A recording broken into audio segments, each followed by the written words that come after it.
Hey everybody, it's Romania Black.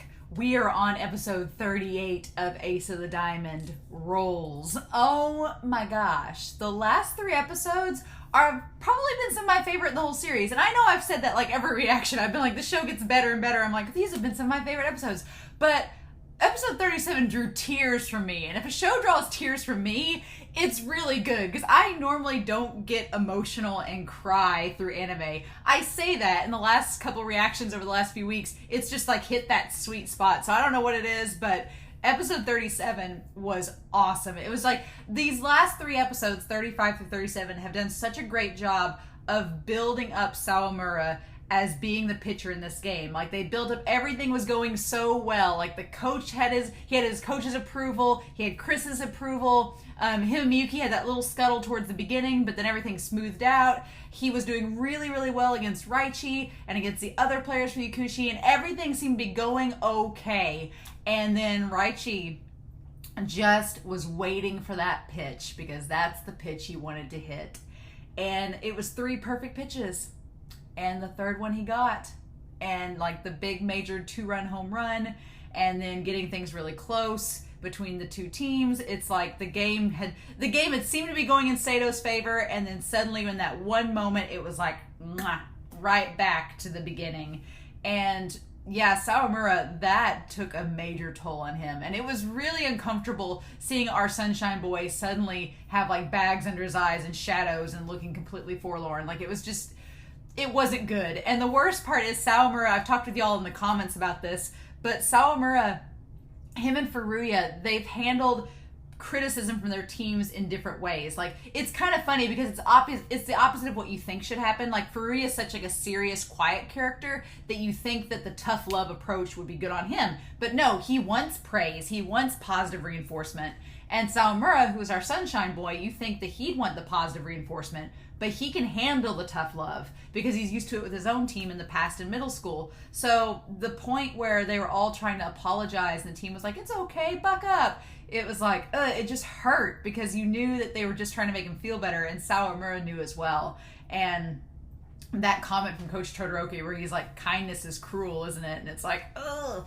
And then, yeah, at the very end there, I think the coach's words is what got me, when he was just like, I've always had this thought that the coach in this series, he sees a lot of himself in Sawamura, and that's why he kind of like doesn't necessarily favor him, but he can relate to a lot of what Sawamura is going through. And I think this is one of those moments where he's like, I know exactly how you feel. Take this experience, your first year, and build off of it. And that's what got me, because like, he didn't yell at Sawamura. He just was so nice. It's like, And you can't get mad at Raichi either, because Raichi's so charismatic and nice that he is just doing what he's supposed to do. Like, he wasn't mean about it. He's just like, this is the pitch I want. And then, although that comment that Furuya's pitch was heavier, ooh, that hurt. But yeah, so I'm super curious going into, we're getting closer to the end of the match, and the score is really, really close. But Kawakami's in there, and Tomba's coming back. So it's like, I want to see, Tomba's the ace of the team. And we're bringing Sanada in here. And apparently Sanada's the ace of the team. Even though he has the number 18, he doesn't have the number 1. Which I've been told y'all said it's a spoiler. So I'm glad y'all didn't tell me. I'm curious to know why he's not number 1. But the fact that the 2 aces are going to be going head to head is going to be interesting. And I'm really curious now that Tomba's been on break and is coming back, what he's going to do. And Manaka's in the stands watching, so you know he's going to want to know, because Tomba's his childhood friend. So lots of stuff being set up in this episode. But I love the Todorki father-son duo. They're some of my favorite characters in the show so far, including Sato's team. They're just awesome. I love them.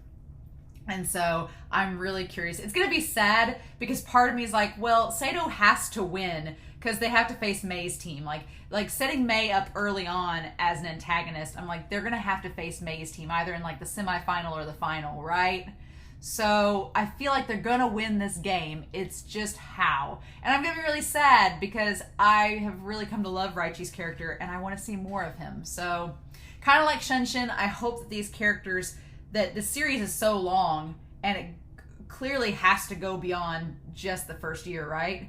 Because there's 75 episodes in this season alone. I'm assuming that season 2 would be maybe their second year.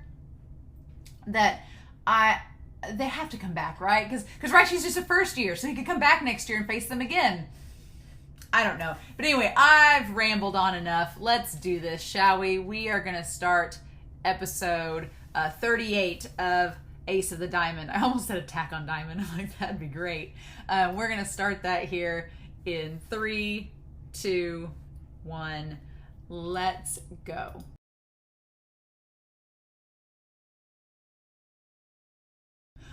Oh my gosh. This was such a great ending to this matchup. Oh my gosh. It didn't end how I thought it was going to end either. Like that curveball, pun intended, with Raichi at the end was so well done and makes so much sense. I loved it. But we got things to talk about before then. I'm still curious about Sanada being the ace. I know a lot of you said that there was a reason he was the ace, that it was more like a mental thing with the team, and that he was like mentally the ace, even though he wasn't physically maybe the strongest pitcher. But it was a spoiler, so don't spoil me if it comes back, because Sanada is not, he's not a third year, and I forgot that. I thought that he was a third year, and this is kind of like Shunshin, it was going to be his last year, but it's not. He's like a second year, I guess. So I'm wondering if that's going to come back later, so I'm just going to tuck it away, that knowledge. I really like Sanada. Sanada is so freaking cool. I can't help but, since I'm watching Attack on Titan at the same time, Levi's voice was all I could hear, and that's fine. I was like, it's okay. But I was trying to make some notes here of the coach putting in Sanada. So I didn't realize he had an injury, and so that's a cool revelation, that much like Tamba and some of the other players, he's had an injury, and he puts all of his power into his leg when he pitches, and so it causes strain on that. And so if he's trying to, heal from an injury, much like Tamba, then it's going to put a lot of pressure there. So I really like Sanada's character. He's so freaking cool, and I'm excited with him being a second year, and as this series goes on, if we get to see him again play. That's going to be really neat. Sawamura, what I really liked about episode 38 was that Sawamura admits that he started the negativity, that he started the negative attitude once Raichi got that hit, and it kind of spread to Kawakami, and it was so hard to see Kawakami start to react and have the shadows under his eyes and be like dejected like Sawamura. It was really hard to watch that, and Sawamura trying to cheer him on from the stands, like, I did something wrong, so I'm trying to make up for it. It's like, and even Chris and the coach are like, okay, you're trying to do right, like, that's fine. It's just, it's so hard. What I love is, in comparison to like all the pressure and stuff getting to Sawamura and Kawakami in that moment, on the other end of it, the coach Todorki, he was like, he told the one batter, he's like, enjoy the moment. He's like, I've made you all practice like dogs and go through hell, so that when you actually get up to bat, you can enjoy yourself and know that you've done all the training and preparation needed to make an impact and to make it work. And that mindset, unfortunately, Raichi lost it at the end, and he wasn't able to enjoy himself anymore, and that's what cost him. But we'll get to that episode. But yeah, I love that mentality of just telling them to enjoy themselves. It's high school baseball. Yeah, there's stakes. We want to win. We hunger for it. But don't forget that why you play baseball. And at that moment, the batter's like, I play baseball because it's fun. And that's when he gets the hit. And it's like, that's kind of what it's all about, right? So you can't hate Coach Todoroki and Raichi because they have such a positive mindset. And they're weird and odd characters, but they're so positive, damn it, that I just want to root for them. And that was a thing, too, that I feel like you got to really know Yakushi in this, and you wanted to root for them as a team. By the end of this set of episodes, I was like, honestly, if Yakushi does win, I'll feel bad for Sato, but I won't really feel too bad because I want to see Yakushi go on and play the other teams in the semifinal and the finals. I think that's a good sign of your characters when you root. You can root for both sides, because Yakushi was the underdogs going in, and then they established themselves as being on par with Sato, and it just came down to the battle of the aces. And I really love that. That's so cool. I can't get over him on the riverbank making Raichi hold a sign that says batting lessons 100 yen each, and making those kids pay for batting lessons. And of course the parents got ticked off because they're like, why are you charging our children money? So good. I absolutely love it. And that was his way of his son making friends, were through those batters. He ended up catering them to come with him to go play on the team too his first years. It's like, it's so good. It's so good. playing with my super cute son. And at that time, his son was in middle school, so it's like, really? Okay.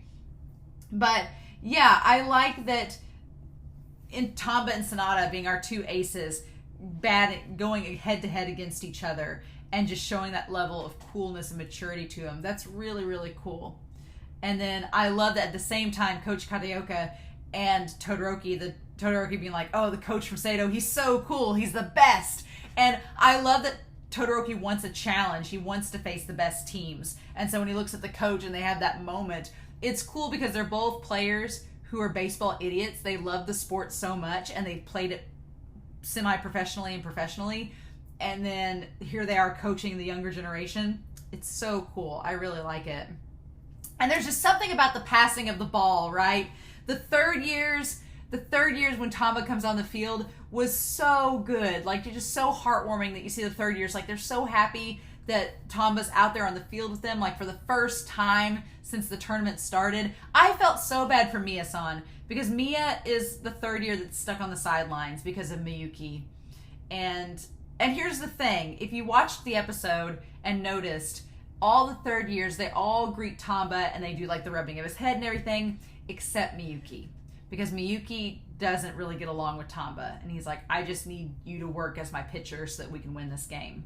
But he's not, like, touchy-feely with Tamba. And granted, Miyuki's a second year, so he doesn't have that, personal close relationship like the third years do. But I think there's also a little bit of animosity there. Not a lot, but just enough between them. And that kind of sucks because you can tell Mia wanted to be out there with them, and he couldn't be. And so it's funny because people in the comments either really love Miyuki or they're like, he's kind of a bitch. And the problem is, I think Zero, you said it on Patreon, the problem is that Miyuki, you kind of love to hate him and you hate to love him. He's a character that's exceedingly charming, but also a petty troll. And so it's this weird balance where you like the character Miyuki, you like him, but then you're also frustrated with him at times because of how he communicates and some of his rationale. But he's a great player, so you can't fault him for that, and he wants the team to do well. But that passing of the ball from the one pitcher to the next where they put it in the mitt, that will never get old. I love the comparison of when Furuya passed the ball to Sawamura, there was all that hesitation and tension. But when Kawakami passes it to Tamba, there is none of that. Kawakami's like, you're the ace. I trust you. Please ensure my passion to you now. Here's the ball. And it's a totally different environment. I love it. I love that comparison. Miyuki stepping on the ball with his hand, and the coach being like, he's got guts. Yeah, guts indeed. And that hurt. Man, I was afraid in that moment when he went to throw the ball back that his hand was going to hurt and it was like going to be sprained or something. I mean, Miyuki is a gutsy player, and he'll make those crazy moves. So that was a really cool moment, but it made me really nervous because I thought for a second that Miyuki was going to injure himself, and I was like, oh, we don't have time. Ain't nobody got time for that. No, sirree. Not at all.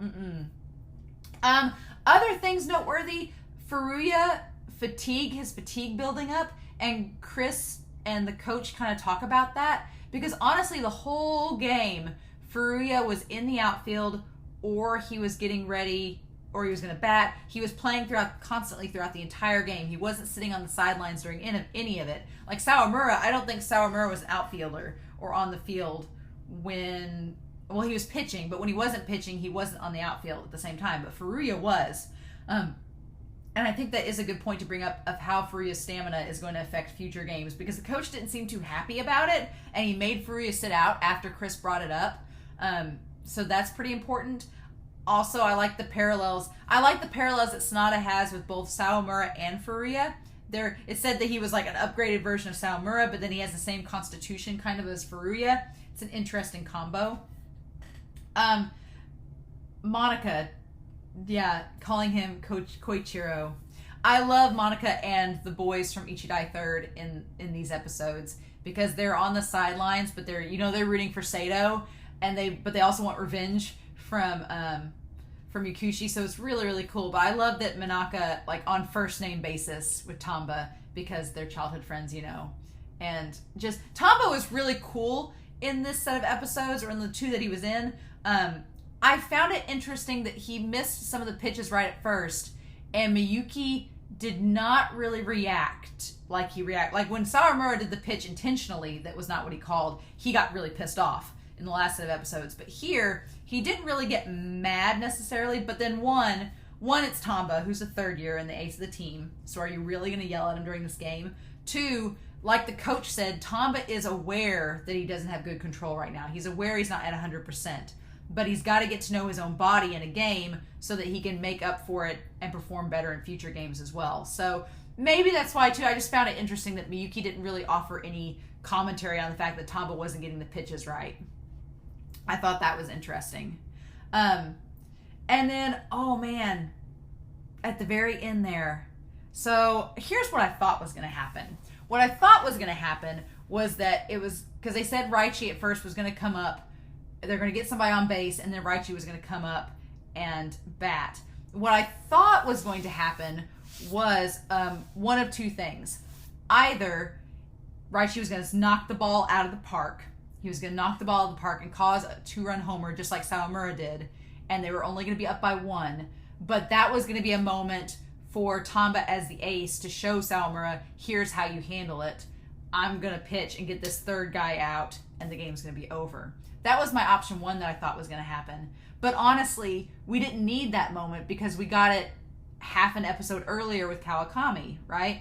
Kawakami had that same thing happen where he allowed a run and he just picked up and kept going back on. And Sawamura saw that and was like, oh, this is how if you're an ace you're supposed to act. You're not supposed to let it get to you.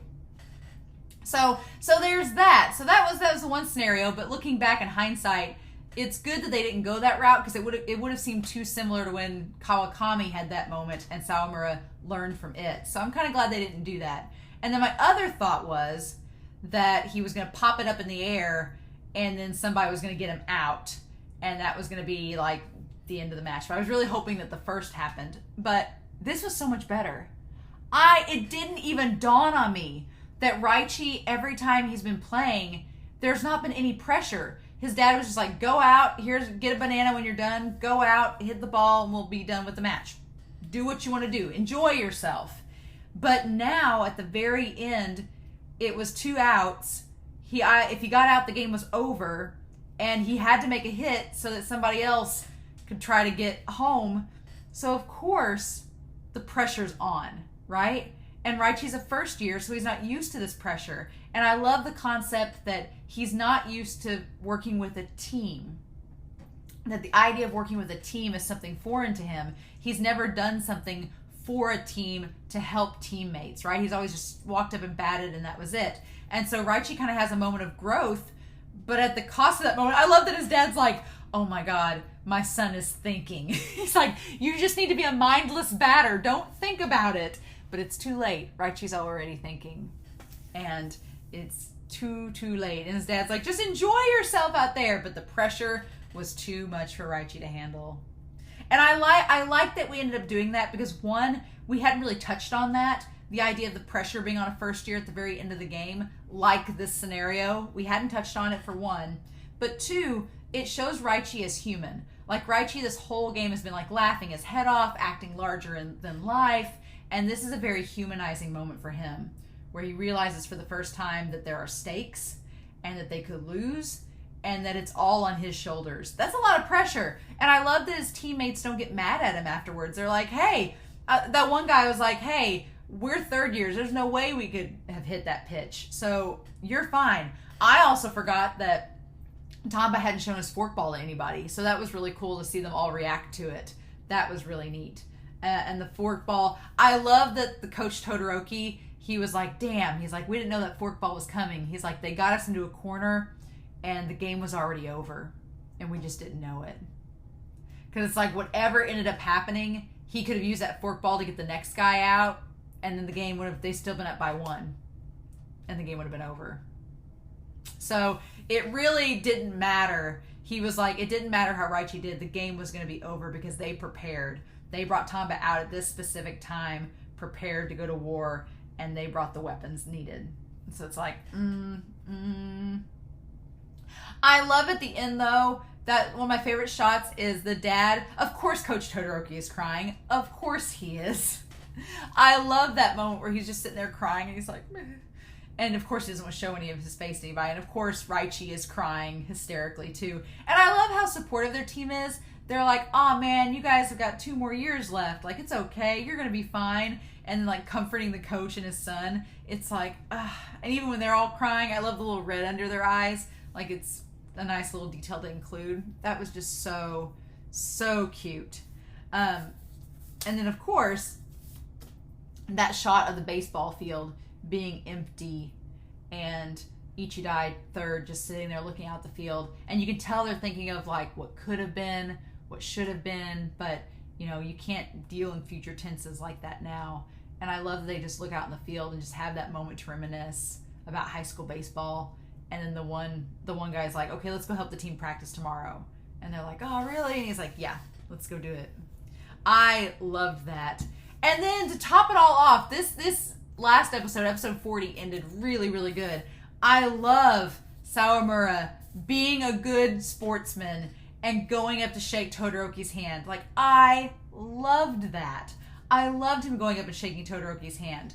And then what made it even better is that in the moment when he shook his hand, he saw how calloused and hard his hands were. Because he's been swinging that bat for years, thousands of times. And so he's got all these hardened calluses all over his hand. It's like a rock.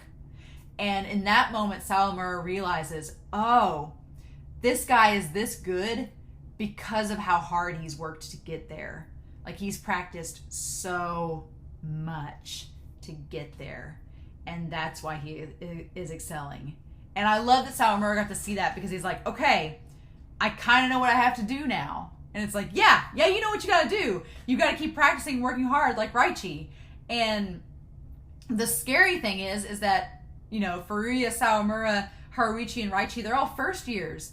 A bunch of the guys on Yakushi are all first years. So they got to go through 2 more years together facing off against one another. Like, that's pretty terrifying. And I think that that'll be really cool if we ever get to see that in the show, to see them come back as second years or third years and how they handle themselves differently. That would be really, really neat. But, oh my gosh. This episode, this set of episodes was really, really good. Just a nice conclusion to the whole match, showcasing our ace, showing Raichi's weakness, showing off Sanada, the coach battles, Miyuki, Sawamura and Furuya, like everything. It was all so good. And Kawakami, it was so good. And next up's the semifinals. The semifinals, you say. And so I'm really curious. It will depend on if we face May's team next or not. I'm really, really curious. But scraping by the skin of their teeth in this match, which is pretty crazy. So I'm curious to know your thoughts down below, what you all thought of the episodes. Please no spoilers, but I'm curious to know your thoughts, especially about Raichi, especially about Tamba, about Manaka, about Sanada, about Sawamura, Furuya, Miyuki, all these characters. But I'm curious to know your thoughts down below. Thank you all so much for watching. I hope you all have a wonderful week. Please stay safe and take care. And I'll be back next week with episode 41 of Ace of the Diamond.